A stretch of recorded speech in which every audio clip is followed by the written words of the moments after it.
Welcome, everyone. My name is Caroline Colas. I'm the Senior Director of Health and Wellness at the Marlene Meyerson JCC Manhattan. And today at our Lunch and Learn, our partnership with the Whole Being Institute, we are going to be talking with Val Williams about how to inspire people and yourself. In these fast-moving and challenging times, we no doubt feel a range of emotions. Anybody else but me feeling lots of emotions today? You can just lift your hands up. Many of us are looking for positive emotions, especially inspiration, that feeling of being uplifted, touched, and motivated to create the best and to be the best of who we can be. What role can we play to inspire others, to lift their spirits, to encourage the people we care about while also caring for ourselves? And how do we inspire ourselves? In this session, Executive Leadership Coach Val Williams will share what she has learned working with senior executive leaders, that the key to inspiring people in difficult times does not require a business school degree. Inspiration, in fact, comes from a fundamental human capacity to connect deeply, which means that we all have the opportunity to choose to inspire and be inspired. Val will share 3 ways to practice inspiration every day, and you've got to listen in to hear what those are.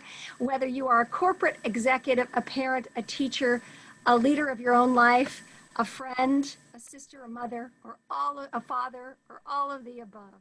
Val Williams is an MCC, a Mastered Certified Coach, an executive coach, and a specialist in accelerating senior executive development. She holds a master's degree in counseling psychology from Boston University, is a graduate of the Whole Being Institute Certificate Program in Positive Psychology, of which I am partaking now, and I'm just loving it. And Val has coached senior corporate executives for over 19 years to increase their impact by strengthening their influence and building a powerful executive presence. As a former healthcare executive herself, Val has led an operations team of over 700 people. Her work focuses on providing senior executive leaders and their teams with the tools and practices they need to achieve the most beneficial impact. I welcome to the call Val Williams. You guys are in for a treat. Val and I met earlier and had such a good time, and I can't wait for her to share with us her PowerPoint and her perspective. Hey Val, how did you get affiliated or even hear about the Whole Being Institute? Yeah, well, I first heard because I took a class of Maria Serwas, and Maria did a class that was based on positive psychology. And so when I heard her class, I was inspired. And that's why I said, okay, let me sign up for more to learn more about this. And that's when I heard about Whole Being Institute. And I did their year-long certificate program in positive psychology last year. So I'm a recent graduate of that program, loved it. It was great. So. Yeah, I'm enjoying it as well. It's pretty amazing. Maria, Megan, Phoebe, all the faculty really talk about inspiration and really what I would call authentic leadership too. You know, and gosh, at this time, it's about being real, isn't it? It is. A lot of the pretenses have dropped, you know, COVID-19, the racial injustice that we're experiencing as a country, as a world. It's time to sort of strip off the masks, get real, and be inspired to take action. So what inspires you? Yeah, well, I thought I would start that way, Caroline. So I thought I would start with just sharing the story about how inspiration played a role in my own life. And so before, you heard in my bio that I'm an executive coach now. I work with senior executives. But before this, I was a corporate executive myself. And I worked at a big insurance company, Prudential, loved it, great company. And when I was in the operations job, I had a big job. So like 700 people in New Jersey, another 150 people in New York. And I had worked my way up in that job. So I felt like I finally, I made it. I've got the big job. But what I noticed is that I was busy, but sometimes a little bit bored. You know, insurance is not the most inspiring thing. But when I was working with my leaders, I was very excited. I felt alive. And I was like, I want more of this. So it happened that, you know, as executives do, we go to training classes about leadership. So I went to a training class about leadership as a student, and the teacher of the class was very inspiring. So this class, it pulled me in, I was paying attention, and we were talking about new leadership concepts, and I was like, this is what I want to do. This is the part of the job that I like. I like being able to feel alive and help others and empower people. So I just loved it. So I walked away feeling like, I'm inspired. I want to do this now. I want to get into leadership development. But then, you know, you get inspired, you go back to work, and I'm like, oh, but I can't do this. Like, I got a job. And I definitely had that feeling of, who leaves a great corporate job? Like, I can't leave. So then I was a little down. So I went through this period, this up and down period after that of being inspired, and then, I don't know if I can do it. So I then talked to a mentor of mine, and I'm like, I want to do leadership development. I want to quit my corporate job, but I can't, because this corporate job makes me successful. And my mentor, she was inspiring, because she said to me, you know, I know, Val, you want to be successful, but by whose standards? And I found that to be inspiring. Like, she was saying, you could live life by your own standards. So then I'm up again, like, maybe I can do this. But then I said, no, I can't quit my job. I've got to pay bills. So I go home and talk to my husband. And I'm like, you know what? I think I want to do leadership development. I want to quit my job. And my husband said, I believe in you. If you want to, I will pay the bills. And I'm like, whoa, okay. I think I can do this. But then, so I'm inspired again. But then I'm like, but what if I fail? Because I don't know about you guys, but I had the feeling of, you know, you have that feeling like, I don't know if I'm good enough to do this. So finally I talked to my parents, because I was like, my parents are proud of me. You can't quit a corporate job and to do something you're not even sure you can do. And I remember talking to my mom, and I said, Mom, I really want to do leadership development. It excites me. It's wonderful. But what if I fail? And my mom said, if you fail, we'll still love you. So I'm like, okay. So the end of the story is, so then I go to my boss and I say, I've decided to quit my job. I'm going to do something else. And my boss said, oh, you're just under stress, so you need to go on vacation. You're not sure. So I go off for 3 or 4 days to the Bahamas for the weekend. And that was the final inspiration, the sun, the sand of the Bahamas. And then I come back to my boss and I say, okay, now I'm really sure. And then I quit my job. Now, is that story, and tell me if my sound is better. Let me know, you guys. I don't think my microphone was plugged in. So you can give me a thumbs up if it sounds better, if I'm clearer. That's better. Yeah. Yeah. Is that trajectory of like wanting a dream or being inspired and then having a doubt and then being inspired again and having a doubt and then being inspired again and having a doubt, is that common? Is that part of the deal? I think it is. So, because what I learned from that event in my own life, I think the two major things I learned, one is that inspiration is such a positive emotion and such a beautiful feeling that it can totally change your life. But the other thing, to your point, Caroline, is that inspiration comes in flashes, and it doesn't have to be like from a famous person. Inspiration can be small moments, and from people in our own lives, right? In my case, it was from my mentor, from my husband, from my parents. So inspiration can come from anywhere if we're open to it. And so that's what I learned from that. And so that's why I wanted to have this conversation today, right? So that all of us could, and I think, Caroline, you framed it well. Like what this conversation is about today is just very simply looking at what is inspiration, you know, just the definition of inspiration. So maybe we can start there. And then why is it important, and how do we get more of it? So that's what I'm hoping we will talk about today.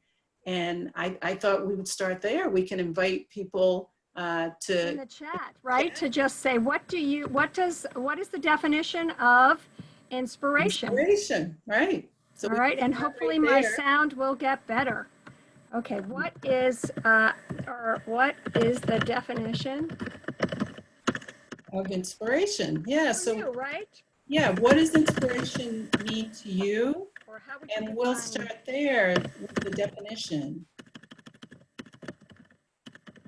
And I'll share one too, but let's see what people say in the chat.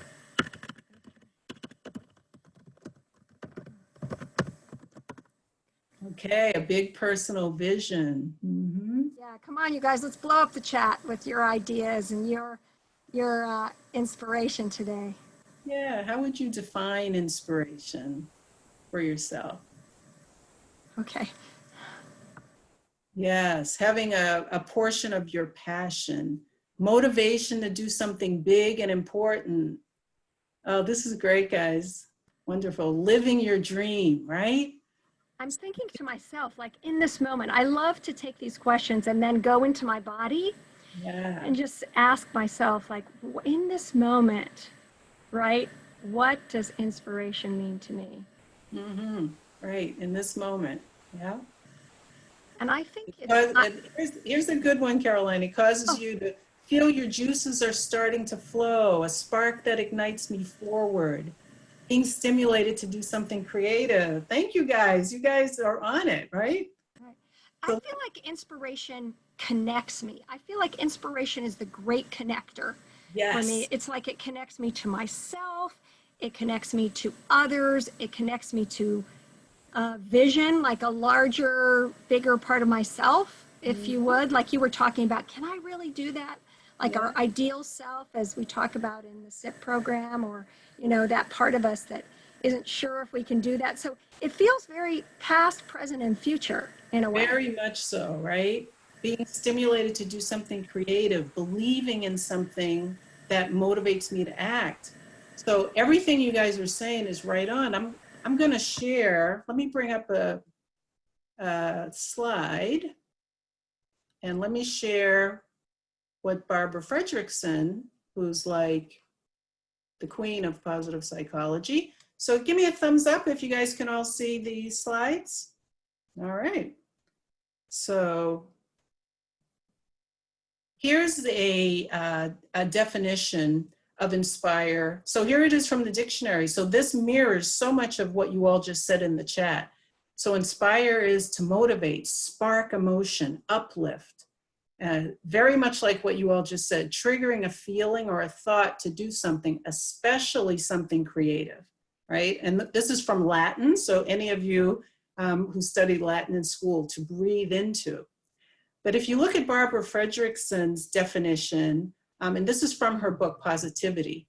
So an inspiration or feeling inspired, it rivets your attention. It warms your heart. It draws you in.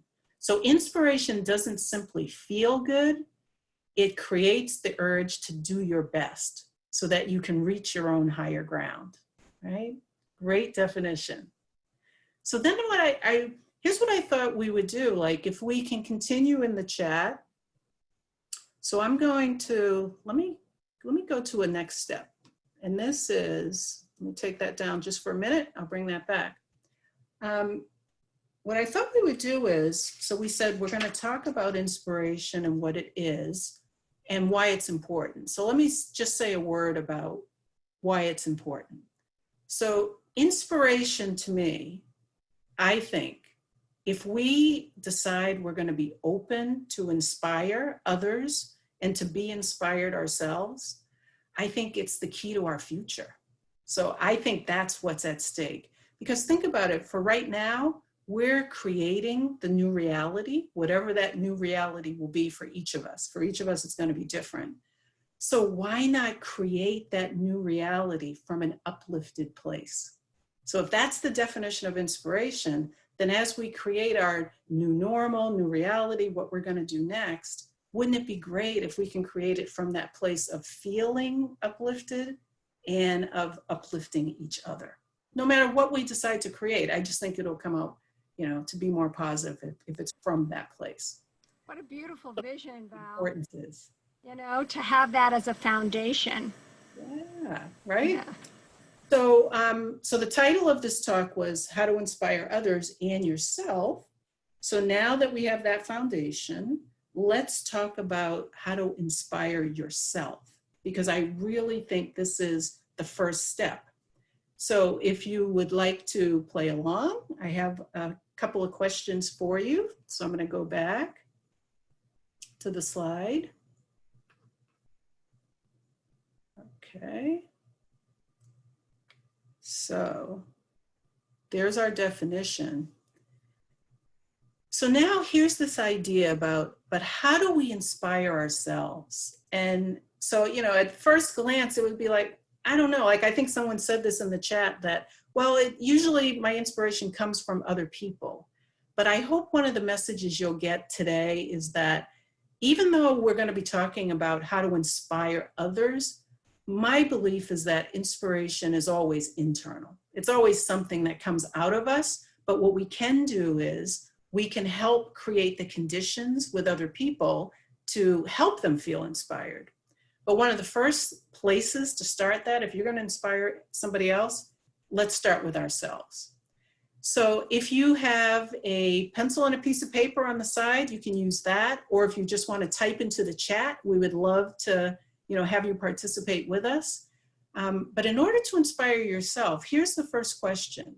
And that is, for many of us, we haven't really taken the time to identify what inspires us. So here's a few categories. So I'd ask you to just write a note for yourself or write in the chat. So if you look at what inspires you, think of, so what people inspire you? So go back to our definition, that feeling of being uplifted, of being sparked. So what people inspire you? You know, like for me, it's artists. I'm inspired by artists. Or think about the conversations that inspire you. So like, for me, it's conversations about, you know, how do we become successful? How are we happy? How do we get more connected to people? I like those kind of conversations. But what is it for you? Because inspiration is, you know, it's personal, it's individual. You can also think about what kind of environments inspire you. Is it Central Park? Is it, you know, where do you need to be inspired? What kind of activities, what kinds of things are you doing? And even think about memories, right? What kinds of memories inspire you? Like when I remember my dad passed away, but still a memory of my dad inspires me. Okay, this is like a little sidebar, but even when I was a kid, my dad used to come to all my, you know, if you did like dance recital or whatever, here's what inspired me. This was very embarrassing as a kid, but my dad would be in the audience. And at the end, when people are just clapping politely, my dad would always stand up and say, "That's my kid, that's my kid." So even that memory inspires me. So think of what memories inspire you, right? And then once you have that memory, and let's just see, I'm going to come back to this savoring instant inspiration, but I want to take a look at the chat and see, do you have some examples? Because here's what I hope by the end of this call, everybody, that you're going to have this written list of, because I'm asking you questions like, what inspires me? So by the end of the call, you're going to have a written list of, here's some of the things that do inspire me. And I hope by the end of the call, I'll go over these 3 actions you can take to inspire others, and you'll have at least one action that you can do to inspire others. So that's why. So we can take a moment to just write some of those things down. I think you guys have been doing it. I've been thinking of, there's so many people on this call that inspire me, you know, and my parents and my husband, of course, and my dog inspires me, gosh darn it. Okay, right. Well, you know, the way he loves to just lounge around, and he can lay completely on his back and put all of his paws in balance. That's pretty darn inspiring. You know, it is. I heard someone say this once, a colleague of mine, and she said, in terms of her personal goals, her goal was to become the person that her dog thinks she is. I thought that was perfect, right? I love that. Right? Become the person my dog thinks I am. So let's look at the chat here. Like, yeah, this is what inspires people. Connections to positive psychology. They're naming some people, right? inspire me, as do Music. friends who challenge me, inspire me. Here's nature. So someone's talking about nature inspires me, being outdoors, right? Yeah. All of you to just start this list of what inspires me. Now, here's the thing. What we also are saying is that in positive psychology, there's a very simple exercise. I think this is from Rick Hansen, who talks about savoring. And to savor something, so think of the things on your list, right? Everything you wrote that inspires you, whether it's a person, an environment, an activity.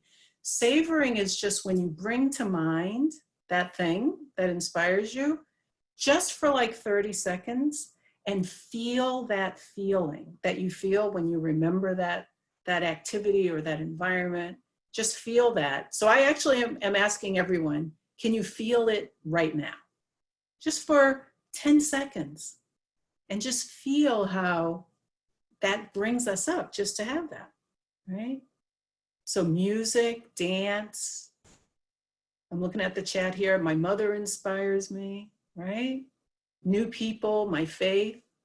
So I'm asking us all to feel that feeling right now and notice that savoring is what we can do to feel instant, I'm going to call it instant inspiration. It's just savoring the feeling, right? So there was one last thing that you saw on that slide, and that was the elevation effect. So let me talk about that for a moment. So, when we say, why would we want to say, I'm inspiring myself first before we inspire anybody else? And that is because of this thing called the elevation effect. So this has been researched. This is Jonathan Haidt, if anybody wants to go deeper into this and look it up. And his research says the elevation effect means that when we actually just observe other people being at their best, that alone will inspire us to want to be our best, right? So it's not just a good idea to be inspired, like you being inspired will help somebody else. Now, one of my best examples of this is, I think, this is where children can teach us something. So quick example, one of my friends, his niece at the time was 6 years old. And he and I are just chatting, we're at some kind of a family event. He and I are chatting, and his 6-year-old niece, she's jumping on the bed, jumping up and down. And she's saying to us, she's saying, look, I want to show you, look what I can do. And she's jumping up and down, very cute. But you know how you're trying to have a conversation with another adult, and you're like, okay, that's great. And she says, come on, I want to show you. And so he says to her, he says, okay, sweetheart, we'll see it in a little while. And so then you're thinking like, oh, I hope, her feelings aren't hurt. You know what she did? She said, oh, okay, I'll show myself. And then she kept jumping. And she decided, I'll just show myself. And so, that to me is an example of, I felt the elevation effect by watching her. I'm like, this kid is great. She's not waiting for anybody else to do anything for her. She's saying, I'll inspire myself. So that's our first step, inspire ourselves. Okay, so shall we go a little bit further to say, how can we inspire other people? Yeah, let's do it. All right. So let's bring our slides back. So if that's about inspiring ourselves, let's talk about a few ways to inspire others. So this is the first clue. So I'm going to give 3 suggestions, and this is the first one, that if you want to inspire other people, the first thing to know, and when Carolyn and I were talking about this, I think I mentioned this at the end, Caroline, right? You and I were talking, and I said, you've got to have a light touch, like a butterfly. So when you're trying to inspire somebody else, you're not going to like hit them over the head with your, positive affirmations or anything. It's got to be light. So let me take this down for a minute. I'll bring this right back, but I want to tell you how this came about. So, and Caroline said, oh, don't show that slide last, show that slide first, because that is the most important thing, that if we're going to inspire others, it has to be done lightly.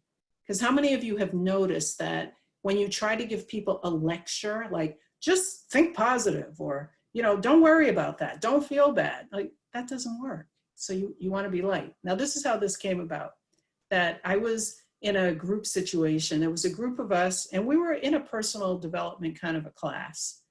And one of the women in the room, it was a career kind of thing. We were all talking about career and bosses. And one of the women in the room had a problem with her boss. And so it was about 15 of us there. And we all know each other fairly well. And she's talking about she has a difficult boss and not sure what she should do. And it was also a dinner situation, so it was pretty comfortable. And so she tells that story about the boss, and she says, I'm not sure what I should do. And then suddenly everybody starts jumping in. So 14 other people start jumping in saying, well, here's what you should do with the boss. And I remember the time when I had a boss like that. Here's what I did. And no, you should do this. And pretty soon, the woman who asked the original question, she's not even part of the conversation, because everybody else is jumping in saying, you should do this, you should do that. And at some point it was like the woman was lost in the conversation. So what this reminded me of is that, sometimes we so want to rescue somebody when they seem in distress, because this was all very, very well-meaning. But we so want to rescue somebody that we're not actually helping them go through what they have to go through. So when I saw this thing about everybody jumping in, it reminded me of an anonymous story I had read once. And I'm gonna read you that story now. It's very short. But this story, I would like to give credit, but it's anonymous. I don't know who wrote this. Some of you may have heard this. This is the butterfly story. So I feel like, I always wanted to be a kindergarten teacher when you read a story to the kids. So everybody just settle back. I'm going to read you a short little story. So this is the butterfly story. So a man found a cocoon of a butterfly. And one day a small opening appeared in the cocoon. So the man sat and watched the butterfly for several hours as it struggled to force its body through that little hole in the cocoon. Then the butterfly seemed to stop making any progress. It appeared that it had gotten as far as it could and it couldn't go any further. Then the man decided to help the butterfly. So he took a pair of scissors and he snipped off the remaining bit of the cocoon. The butterfly then emerged easily, but it had a swollen body and small shriveled wings. The man continued to watch the butterfly because he expected that at any moment the wings would enlarge and expand to be able to support the body, which would contract in time.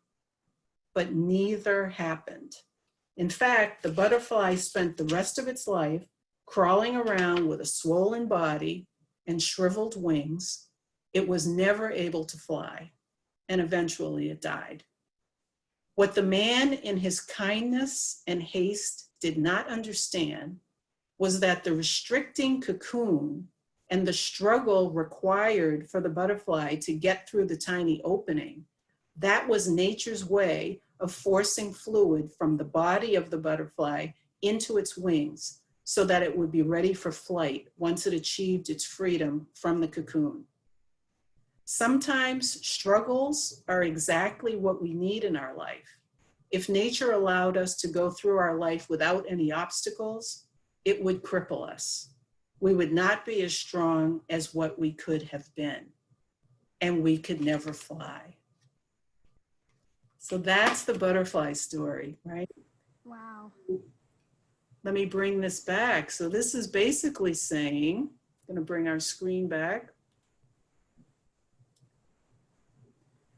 that if we want to inspire somebody else, we want them to stretch, right? And not necessarily rescue people right away. So if you want to inspire somebody, this is the light touch. You want to ask them questions. So, I'm an executive coach, so we're trained that everything is about asking questions versus lecture. So you want to ask people questions so it opens them up and they see what they're able to do. And the light touch is really about, can you help somebody dream, right? So can you ask somebody questions about their life and what they care about until their face lights up? That's the kind of questions that you want to ask people.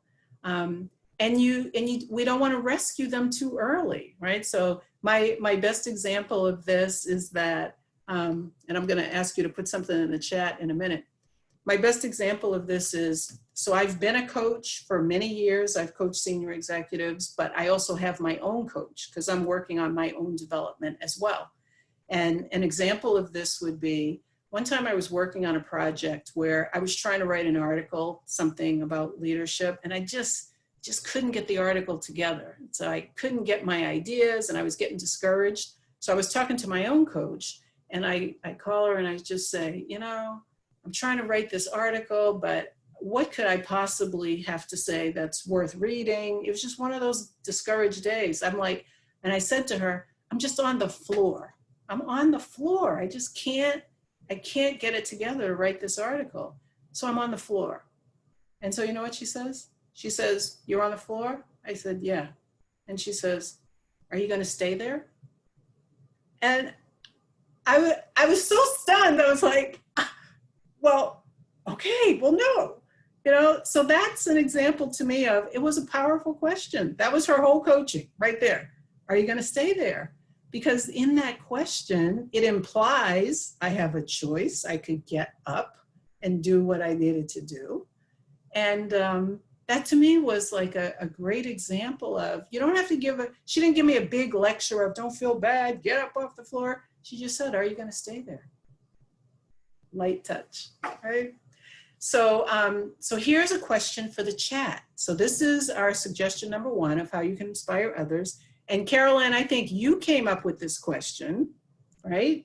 Because I love your language. So I'm going to remind, here's what Caroline said that we should put in the chat.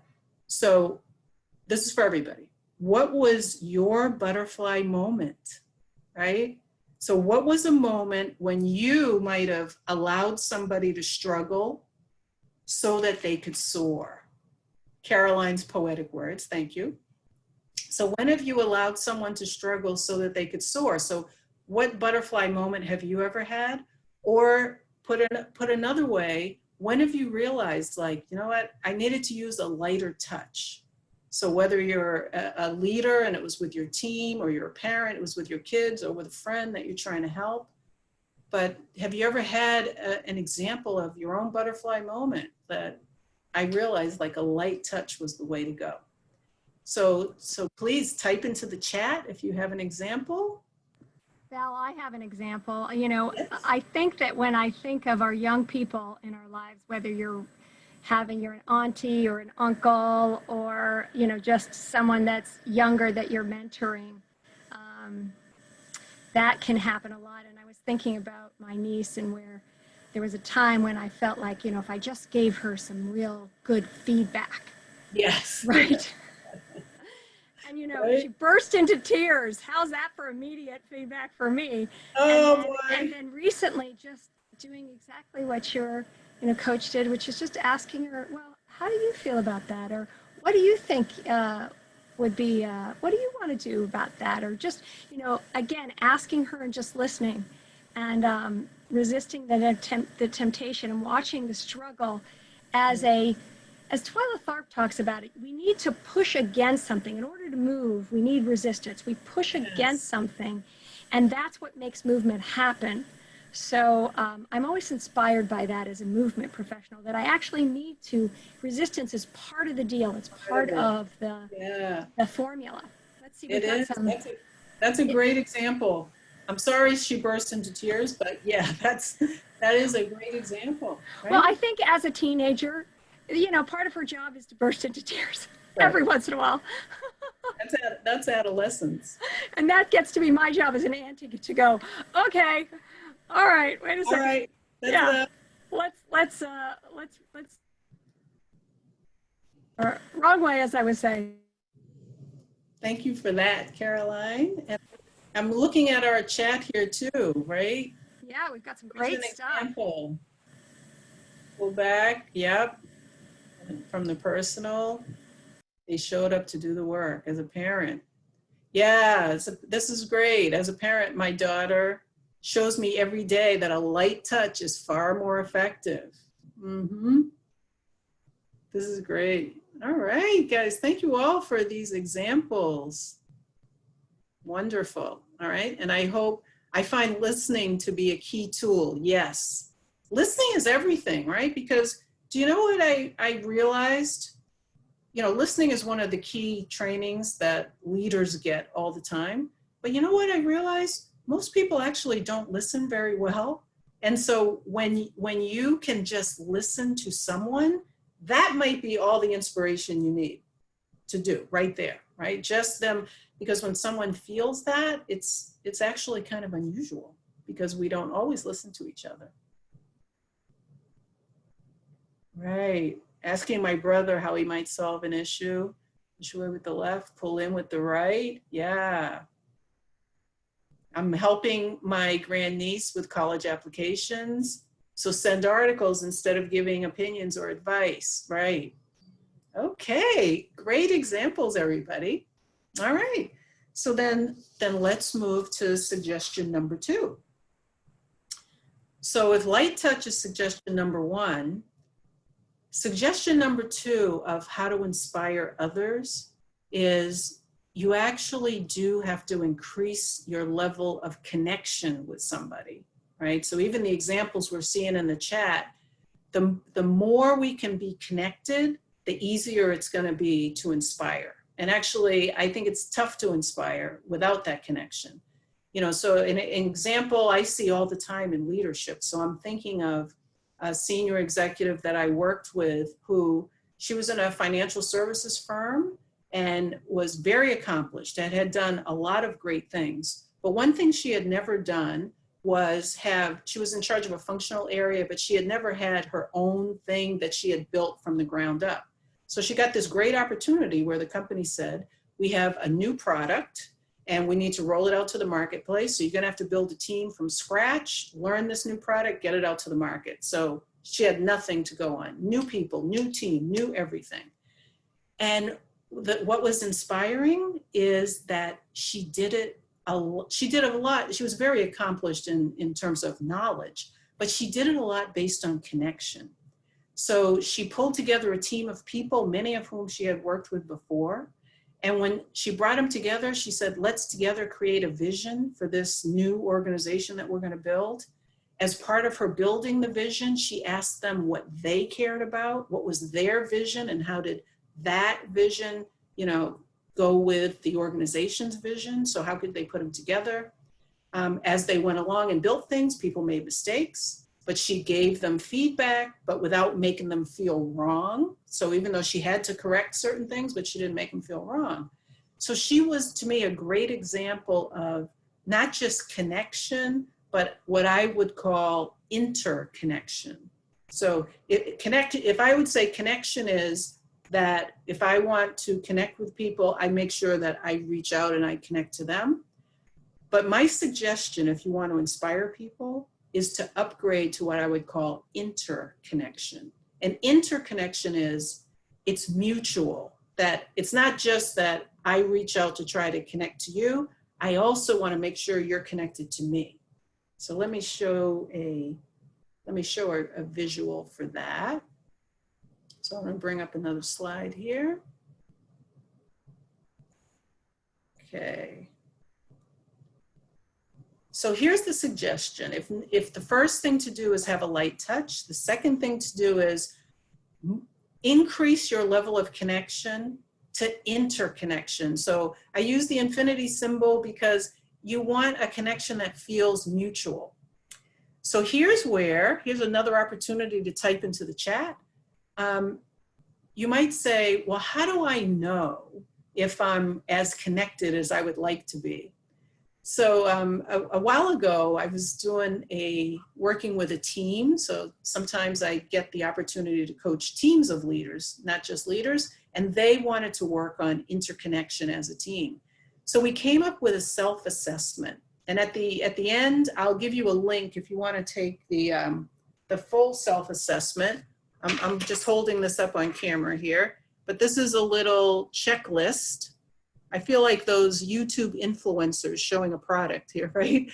But here's a little checklist that has 14 questions about that you can ask yourself and rate yourself, how well am I connecting with others? But I'm just gonna pick out a few on this slide for you to do just a mini assessment right now. And so you can type this into the chat, but here's the question for you. So if you were gonna do a self-assessment on, am I, satisfied with my level of connection? Here's an example of the kinds of questions you can ask yourself.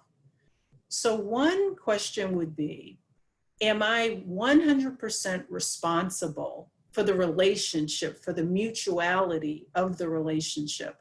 So, like most times in life, we say, if I'm in a relationship, we say, well, I did my 50%, so I'm good because I'm given fully my 50%. However, if you're going to increase your connection, the question is, are you willing to be 100% responsible for how your communication lands over there? So I think, Caroline, you gave me a good example of this when you were saying, can you say that, you taught me about the three, there's three parts in a relationship. Can you say that? Sure. There is the self, the other self, and then the relationship.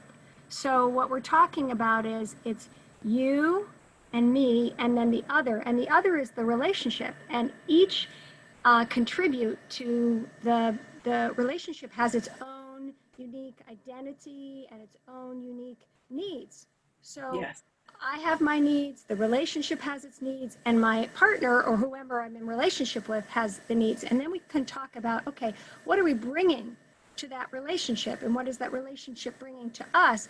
And it's a way to not think of it being so, I know on the call yesterday, Megan was talking about how we can be interconnected. But this is another way to be interconnected, in which we really look at the relationship as a part of us as well. Exactly. Yeah, that's great. So yeah, that's what it's about, being 100% responsible. So that's a question you can ask yourself. Here's another question you can ask yourself is that, let's say there's, a disagreement or a breakdown in the relationship. Now, this is an old coaching skill that I probably learned 20 years ago. And the coaching skill is called making people right. So we actually know how to make people wrong, right? So this is the opposite. Instead of making people feel wrong, can you make people feel right and then add your different opinion or a correction? So, the example would be if someone is insisting on something and you just think they're dead wrong, making people right would be starting with, okay, so what you're saying is X. I see how you could view it that way. I actually have a different view. Can I share that? It's just a basic, make people feel right. Because here's what I've noticed, and have you guys noticed this? That when you try to insist on your point of view, sometimes that doesn't go well, because then the person is not talking about what you were talking about anymore. Now we're in a debate about who's right and who's wrong. So they can be right, it's fine. And then you can still go on with the conversation. So connection, are you satisfied that you ask about what the other person cares about? So like in my example with the senior executive, that is a really important part of leadership. If you're going to lead people, you got to find out what they care about, not just what you or the company cares about. So are you satisfied you're doing that? And this to me is one of the best definitions of connection I've ever heard. This is from Brene Brown, who says, true connection is when people feel seen, they feel heard, and they feel valued. So what you can ask yourself is, so for these four things, just as a little mini assessment, are there any of these that I think I could do more of, I could do better? So am I being 100% responsible for the relationship? Am I satisfied? I make people right, I don't make them wrong. Am I satisfied? I ask others what they care about. And am I satisfied that people around me feel seen, they feel heard, they feel valued? So let me take that down for a moment so we can take a look at our chat. Yeah. Right. Here's one. Give someone the benefit of a doubt. It's better to have peace than to be right. Excellent comment, right? So yeah, so this is the second way to look at how can I inspire others, right? So first step, inspire myself. And now of the three suggestions, one is have a light touch, like a butterfly. The second is connection. And now here's the last suggestion. The last suggestion is, can you remind people of their power, of what they can do, right? So this is, it's easy for people to get discouraged sometimes. This is why we need inspiration and we need to inspire each other. So this is my last suggestion, and that is that, how sometimes when you're discouraged, you can go in a downward spiral. So we want to help people go in an upward spiral. So when you remind people of their power, it really means, can you remind people of what they can do in terms of like what they care about? So sometimes, remember we said it's with a light touch. So that's why if you can just ask somebody about what they care about, what do they want? What are they dreaming of? And how can they use their voice to speak about that? That's reminding them of their power, what they can do, because what we care about, it's an organizing principle. It helps us know what to do with our life. And so sometimes if somebody's down and you can remind them like, but wait, you told me you care about X, Y, Z. That's a great way to inspire a person. So reminding people of the power of their care. That's one. Another way, remind people of the power of their ability to make a request. So there used to be an old saying that said, turn every complaint into a request. So when you ever have people, they talk to you and they're complaining. So you want to help them by saying, okay, so I get you're complaining, but now what are we going to do about it? What are you asking? And who do you need to ask? So that's a request. Remind people of the story that they're having about themselves. So this is a big part of positive psychology that we've heard in these lunch and learns, right? That the story you have about yourself is the most important story. So when you want to inspire people, remind them of their strengths, remind them of their best self, because and see with them, are they carrying a story of their best self, or are they carrying a story of their, discouraged self? So bring their attention to that. And then of course, remind people of the power of their relationships, right? Because I think people forget we have many types of power, many ways that we can do things in the world. And sometimes people have to be reminded you can use your relationships to help you. So that is the power of relationships. And so I just want to thank you for this discussion. I'm going to just pause and look at the chat in a moment. If you want this, the connection self-assessment that I talked about, I'm gonna cut and paste this, Caroline, and put it in the chat. If anybody wants it, it's on my website. Here's my email, val@valwilliams.com, if you ever would like to email me. And my website is easy to remember, val@valwilliams.com. Look at that. Wow. Well, thank you so much, Val. This has just been inspirational. That's good, because that was our plan, right? Right. It's so funny. I was thinking about, gosh, I'm inspired. I was like, well, that's the point, right? That is the point. Well, I would just say, I'm summarizing by summarizing where I started, right? That is what I believe. I believe that to choose to inspire others and to be inspired, it's the key to the future. That's how we're going to create our next new reality, our next new life. And the beauty is we can all inspire each other. You don't have to be famous. You don't have to train. You just need to be human. Yeah. And that's enough. And I am going to ask everybody for a little favor. in that where I was able to have internet, it's a little warm. And I left my dog at home, and I'm a little concerned about her that she might be too hot. So I want to go end the call a little bit early and go check on my dog because it's quite warm in New York. Would you agree, everybody? Yes, it's hot. So I'm going to go take care of my furry friend that I love so much. But Val, thank you so much. You guys, the recording will be available. And Val, can we also include your slides as well? Yes. So, okay. And so then I'll include that, and let me, And Unita is on the call. Let's see, she's going to be talking to us. There she is. Hey, girl. I'm going to ask you to unmute yourself. Let me see, did I do that right? Yeah, can you say hello? Thank you, Val. This was so inspiring. oh, thank you, Anita. And tell us, you're going to be speaking with me. Is that tomorrow or Thursday? It's tomorrow about inclusive leaders. Just a step on what Val is talking about today. So we're inspired, and we've inspired others, and now we have a group of diverse people. How do we expand that circle so everybody feels connected, belonging? Yeah, connected and included. Well, I'm so looking forward to talking to you tomorrow. Val, thank you so much for today. Hopefully you guys can hear me. Someone was saying, Yes, we can. lean in, Caroline, lean in. So I'm like, leaning into inspiration.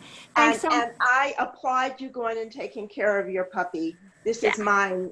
He's my Zoom dog. Awesome. Awesome. We'll see you all tomorrow. Thank you so much. Thank you. Bye, everybody. So long for now. Bye. Bye.